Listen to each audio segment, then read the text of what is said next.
How colorful are the fall leaves going to be this year, and which dates will be the best and the worst to see the foliage? Hi, I'm Meteorologist Matt Standridge. We want to take a closer look behind the scenes of why leaves change, really dependent on the weather, what kind of weather you need to get the best color. And then what's happened this summer, which sets up how the fall leaf change will going to go. And also, what's going to happen in September and October, because things can turn around really quickly if you haven't had the best conditions yet so far during the warm season. Let's first take a look at why fall leaves change in the first place and what's the best kind of weather to get the best color out of this leaf and all the other leaves. Well, it's green right now because of all the chlorophyll that's still in it. There where the stem of the leaf meets the twig and the branch, water flows into this leaf to help that process. Once the trees start noticing less daylight and cooler temperatures, the tree itself will actually start to block that water flow to the rest of the leaf. That breaks down the chlorophyll and it allows all the other colors that are hidden in this leaf to pop out. So some trees are gonna have more of the orange, yellow, red, purple, or whatever color. So that takes place closer to the fall when you get less daylight and cooler temperatures. Now let's start to break down our fall forecast for this year. First, we have to start with summer 2023. What was it like? We're taking a look at the drought monitor together. You're noticing areas with the yellows and reds and the browns, oranges. Those are places where we've had a drier summer.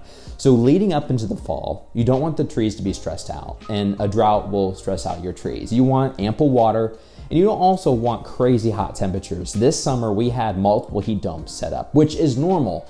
But this year, the heat domes were a little bit extra impressive, which was not good for much of the central US. So there are 3 zones to really watch out for the drought. And this drought is continuing into the fall. You see the little S and Ls. The S means these are short-term effects. The Ls mean these are long-term effects. You see a lot of Ls on there, which is really what we're watching out for impacting the fall too. So Pacific Northwest, our dry season is the summer season, but we shut down the rainfall a little bit early in the spring. So we got really dry across Washington and Oregon. Of course, there are a lot of evergreen trees there too, which don't change with the fall leaf color, but the deciduous trees that are there, they could be impacted. You head to the northern plains all across parts of eastern Montana, North Dakota, and Minnesota, and the rest of the Midwest and central plains. We've had a lot of dry weather too.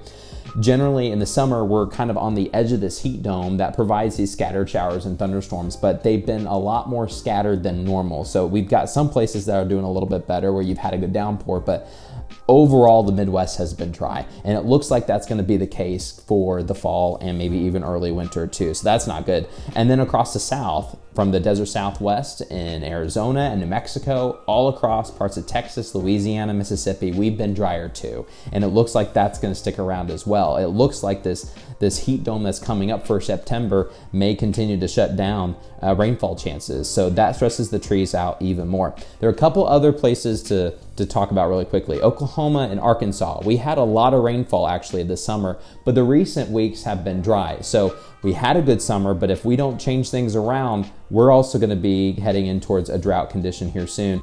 Some of you may have even seen photos like this. Maybe this is your own backyard. You're looking at this tree and it's already starting to change a lot faster than all the other trees. If you've had really warm weather the past few weeks and also dry weather, this can take place a lot. Some trees just go ahead and start going into fall foliage mode because they realize I'm not gonna have much water, it's kind of warm. My process of trying to make energy with chlorophyll, not gonna work out so well. Let's go ahead and close up shop. And when this happens, the color usually is not as good. Now let's head to the forecast for September and early October. Let's start off with temperature. Big bubble of extra above average temperatures for the central US, all the way to the northern plains to the Gulf Coast, and maybe a little bit into the East Coast too, but the real bullseye will be parts of North Texas, Oklahoma, and Kansas. That just continues to stress the trees out and may push back when the fall leaves start to change. Let's switch over to rainfall. West Coast, we could see some improvements. Yeah, we had some drought conditions around Seattle and Portland, but we think that the jet stream will start to come and help to bring more rain systems throughout September and October. But that stops once you get east of the Rockies. Heat domes from Texas to Iowa and Illinois may continue to shut down rainfall chances. So if you already have drought conditions, they're likely to increase and to just get worse across the central US. East Coast, not too bad. We are thinking about average rainfall conditions, which is good for the fall leaf change. Let's put it all together. How colorful will the fall leaves be? Let's make the map. We know what happened this summer. We think we know what's gonna happen this fall. So let's go ahead and draw this out. We'll make everything that's brown, more dull areas. And then let's say we choose a red color for the more vibrant areas. So a lot of this is gonna mimic where we've had drought. Drought is just a huge stress on the leaves. And when you've had drought, the colors just turn out to be more brown, kind of yellow. They're just not as punchy with the colors. So let's go ahead and switch back to our brown. And across much of the southern US, we've really noticed a lot of heat, a lot less rainfall than normal. And this really extends even into parts of western Florida, Alabama, parts of Arkansas, although Arkansas is a little bit tough and Oklahoma's been tough just because the summer was decent for rainfall, but nothing's fallen in the past couple of weeks for sure. And then the West Coast, not bad, but we did still notice some of those drought conditions on the Pacific Northwest. So we'll go ahead and color parts of Washington in. Now, the one near Washington and Oregon, I went ahead and trimmed a little bit from the drought just because we are expecting a little bit more rainfall than normal coming up for September and October. So I think we can turn things around. Even a small rainfall can help change things pretty drastically. And then the Midwest, guys, it was tough this summer. It's been tough. It's gonna remain dry. So if you're trying to get some fall leaf foliage across parts of Wisconsin, Minnesota, we're still gonna do it. They're still gonna be nice, but they're gonna be duller than normal. So we're showing areas that are definitely duller than normal. So the map kind of looks like this. And then we've also had some patches near Washington, DC, parts of the eastern Appalachians that may be a little bit extra dull as well. I'd say that kind of encapsulates it mostly. Now let's switch back over to the red. These are gonna be areas where it's been a good summer.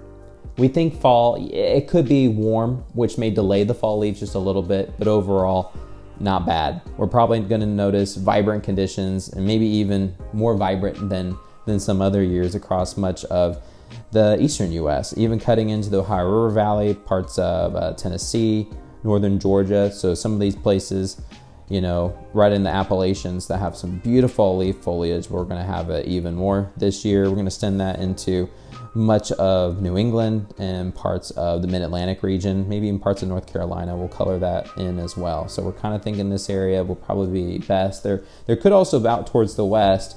If we can get a little bit more of that rainfall in Oregon and Northern California, we could be doing pretty good. But overall, pretty vibrant there in Idaho and then Northern California. You gotta be tricky. There's a lot of small desert areas when you're talking about the Great Basin towards Nevada, but any trees that are there could do a little better than normal this year.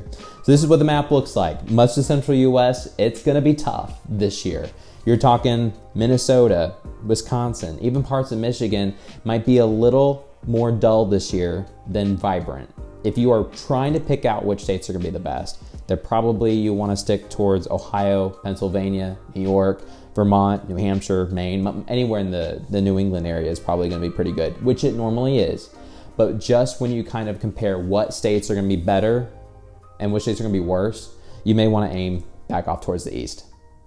So for this year specifically, we know which states we should try to target, but when should we go? Here's your peak fall foliage forecast. Generally, the farther north you go, it's just gonna take place sooner. We get colder faster. So northern Great Lakes, northern New England, we actually get our peak in late September on average. But what we went ahead and have done is we've taken these zones and we pushed them farther north because we are expecting later peak conditions. So what you're normally used to, we're probably gonna add a week or two in order to see the peak fall foliage. The warmth just delays everything. And a lot of places have the drought, which also helps delay the fall foliage and makes it duller. So you're trying to think, okay, are we at peak yet or not? It's hard to tell on some locations if the drought is really bad where you live.